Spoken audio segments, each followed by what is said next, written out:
सभी YouTube दर्शकों को मेरा प्रणाम। मेरा YouTube चैनल है राजेंद्र सिंह रैकवार। आप देख रहे हैं यह YouTube चैनल राजेंद्र सिंह रैकवार।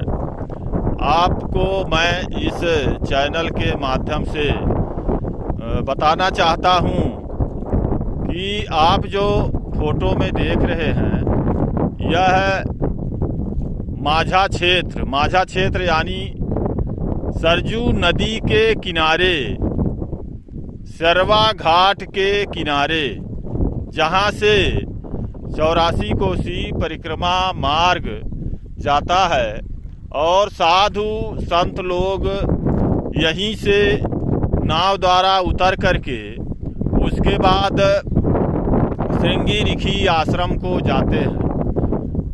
तो इधर नदी के उत्तर तरफ जो नदी खेतों को काट करके अपने धारा में विलीन कर लेती है और उसके बाद फिर उस खेत को नदी द्वारा फिर पाट दिया जाता है और उसमें बालू रेत पड़ता है और मिट्टी पड़ती है।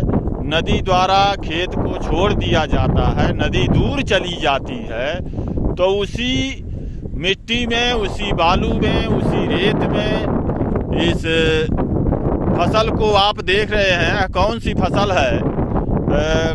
खरबूजा, तरबूजा, खीरा, ककड़ी, ननुआ, तरोई, उसके बाद कोहड़ा, लौकी, यह सभी की बुआई की गई है यहाँ पर। अब आप देख रहे हैं यहाँ पर खरबूजा है, वो तरबूज है, इधर जो है ककड़ी है और इधर भी तरबूज है। तो मैं आपको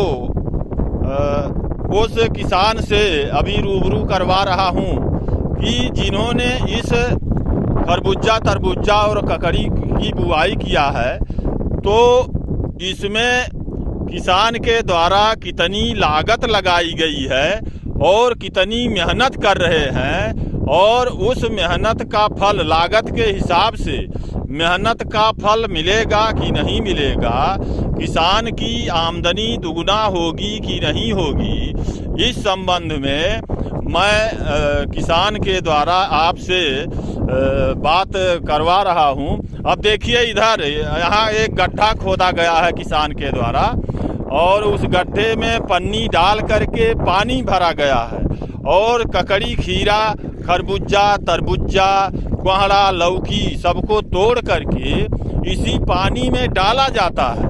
और जब इस पानी में डाल दिया जाता है तो जो धूल मिट्टी हवा के द्वारा आ करके पौधों पर, फलों पर लग जाती है, उन सब की धुलाई हो जाती है और धुलाई होने के बाद तब उसको बोरे में भर करके उसके बाद फिर गांव और बाजार में ले जा करके फिर इसकी बिक्री करते हैं। तो हाँ, इधर देखिए। हेलो, आपने इस खेत में कितना लागत लगाया है? अपनी लागत को और मेहनत को बताइए कि कितना मेहनत कर रहे हैं और कितनी लागत लगाए हुए हैं इस खेत में। उस हिसाब से आपको आमदनी मिलने की संभावना है कि नहीं संभावना है? बोलो बोलो भाई। तेज बोलिए और तेज बोलिए।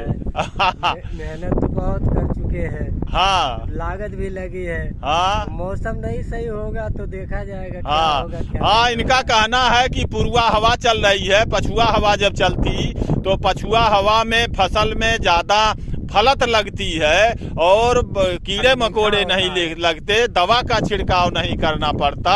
और जब पूर्वा हवा चलती है तो इसमें क्या होता है, कीड़े मकोड़ों का अटैक ज्यादा होता है और क्या होता, फल नहीं लगता है तो उत्पादन प्रभावित होता है। इसलिए लागत, अगर पछुआ हवा चलेगी तो आमदनी बढ़िया होगी और पछुआ हवा नहीं चलेगी तो आमदनी कम होगी। और क्या कहना चाहेंगे, बोलिए। पछुआ में सही रहता है और पुरुआ में जो है फल फीका हो जाता है, मिठाई कम हो जाता है, हाँ आमदनी नहीं होता है। हाँ, खरबूज तरबूज जो होता है वह पूर्वा हवा चलने पर, मान लीजिए खरबूजा तरबूजा अगर पक रहा है और जब पूर्वा हवा चलेगी तो उसमें मिठास नहीं रह जाएगा, और जब पछुआ हवा चलेगी तो एकदम चीनी से भी ज़्यादा मीठा होता है यह, और पूर्वा हवा में इसमें मिठास नहीं होती। तो आमदनी क्या निकलने की संभावना है, या अभी कुछ बोलिए इस पर।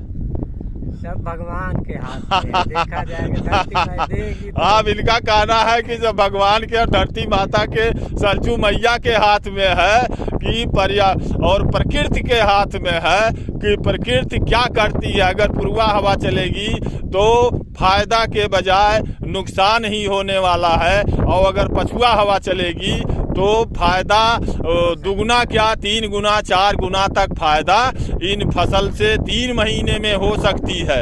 यहाँ तक कि इस खरबूजा तरबूजा कोहड़ा लौकी खीरा काकर इनको लगा करके फरवरी में सब लोग लगाते हैं। फरवरी मार्च अप्रैल मई जून तक यह फसल चलती है, और इन्हीं 4 महीनों में अगर मौसम साथ दिया तो बहुत ही बढ़िया उत्पादन 4-5 गुना लाभ मिलेगा, इसमें आमदनी बढ़ेगी किसान की।